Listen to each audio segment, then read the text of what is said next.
everyone, and today we are going to unbox and review Neca's Universal Monsters Dracula. So, are you ready? Are you ready? Are you ready? Then I bid you welcome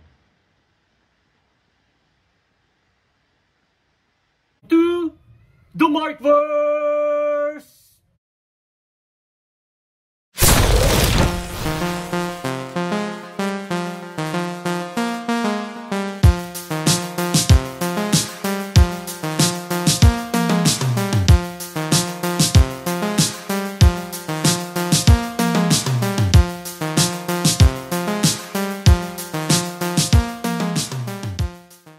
This figure is based on the 1931 movie from Universal Pictures, Dracula, starring Bela Lugosi as Dracula himself. Neca is one of those brands that I usually collect when it comes to horror or sci-fi genre. At first glance, this looks to be an attractive figure, so I hope after our review, my impression will stay that way. Let's go to the design. One thing I love about Neca is how realistic is their face sculpt. They are great when it comes to this, and as you can see, Dracula's face is really realistic.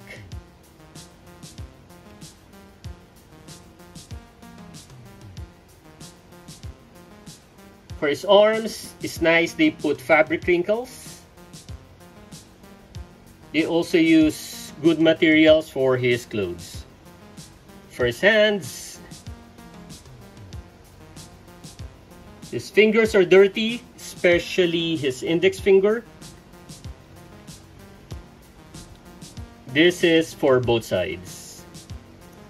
He has a ring on his left hand, but nothing special about his ring. Now, for his suit, he is wearing a tuxedo. This is one of the signatures of Dracula.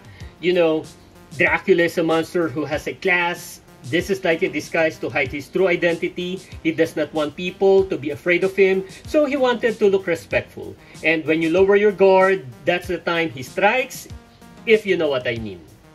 Now, for the other parts of his clothes,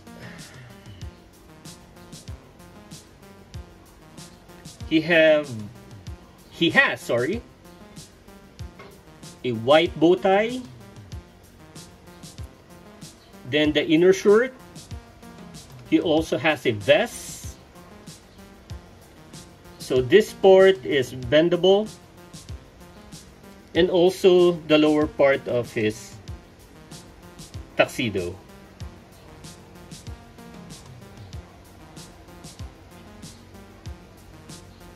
I forgot to look at the pocket square. Okay. Now, for his medallion, I was curious about this. I checked other Dracula movies and there were only two whom I saw wearing a medallion. Lugosi and the greatest Dracula of all time, Leslie Nielsen. Of course, I'm kidding. I love Leslie. He became part of my teenage life. That part, I am serious. I really enjoyed his films. If there are other Dracula who wore a medallion whom I failed to mention, please let me know. Leave a comment down below. Going back to Lugosi, what I noticed, he only wore the medal when he met Renfield. But after that, he did not wear it anymore. So it's safe to say they based this design during that scene. So for his back, so this part of his tuxedo is actually smooth.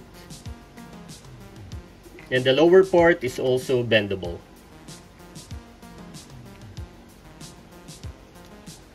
No pocket on his pants.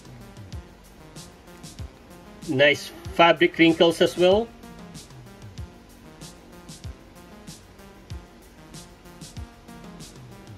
And the details of his shoes are nice as well.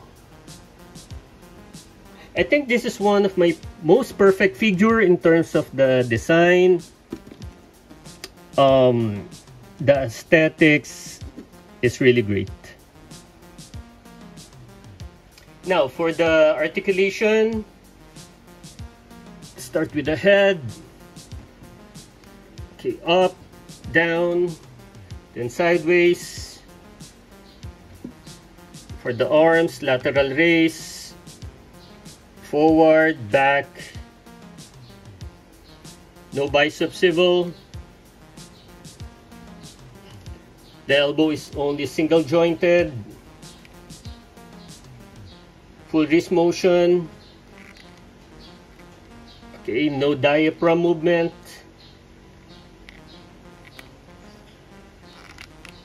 We can move his waist side to side, and we can also bend him. Then for the legs, sideways, forward, back. So there's restricted movement for his legs, forward and back. No thigh swivel. Knees only single jointed and with ankle articulation.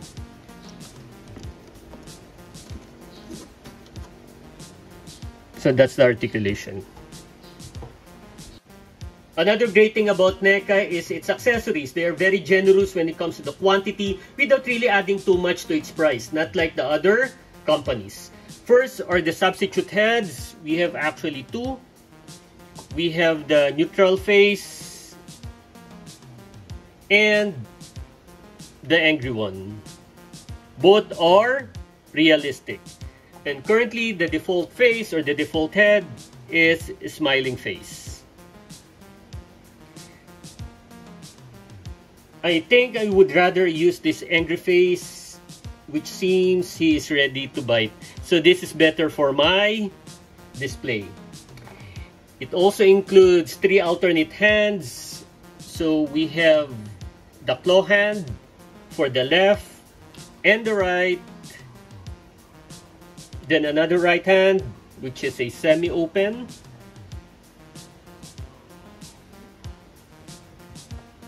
Another signature part of his costume, the cape, which is obviously removable, and we can just push this part to the back of his neck.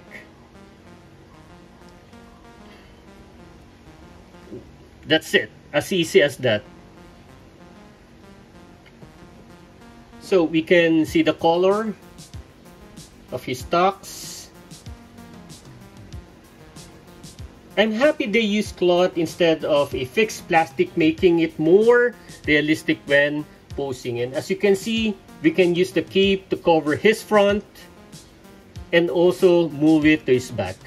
So this is better for posing.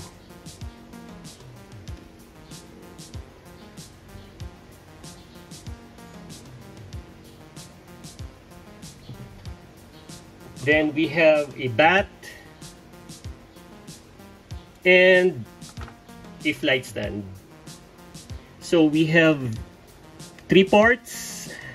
Just going to put this pole, insert it here to the peg. Then the other end of the pole, let's insert it to the hole of the bat. That's it.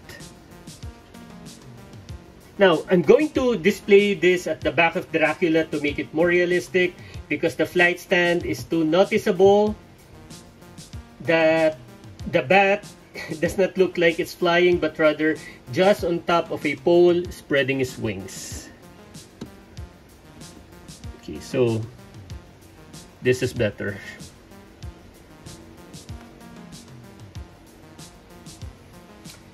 Then for the other minor accessories, so we have a bottle.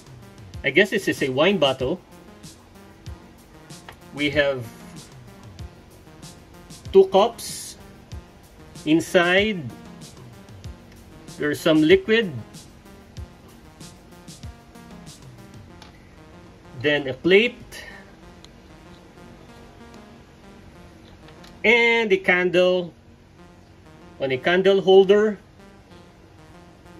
I think it is also called a candelabra. So those are the accessories. Before we measure him, let's remove first the default head and change it with the angry face.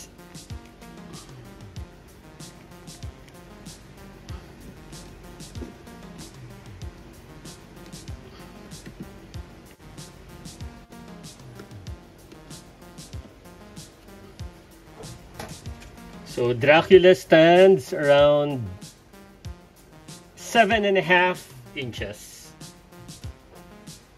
So that's our measurement. Then the comparison, also from Neca, Universal Monsters, The Mummy, and my favorite, The Mistress of the Dark, Elvira. Then with Chucky and Tiffany, both from Neca's Child Play. Let's also use McFarlane's Black Lantern Batman and from Arkham Knight. Then I need to do this with Hasbro's Darth Vader because of their cape. Here, they're covering their body with a cape, and also McFarlane's Lord Voldemort. So that's the comparison. This is a realistic figure. I like the face sculpt, symmetry, and colors. Neca became loyal to the film in terms of its design. I don't have any issue with the articulation. This is well articulated. As for the accessories, I appreciated its quantity. I can also use some of it to create a horror genre backdraft, which I'm considering already for a very long time. So if you enjoyed the video, click the thumbs up button, please subscribe to my channel, and don't forget to push that notification button since I publish new videos every week. Again, I am the Markman. Thank you for visiting the Markverse, and always remember to pay it forward with kindness.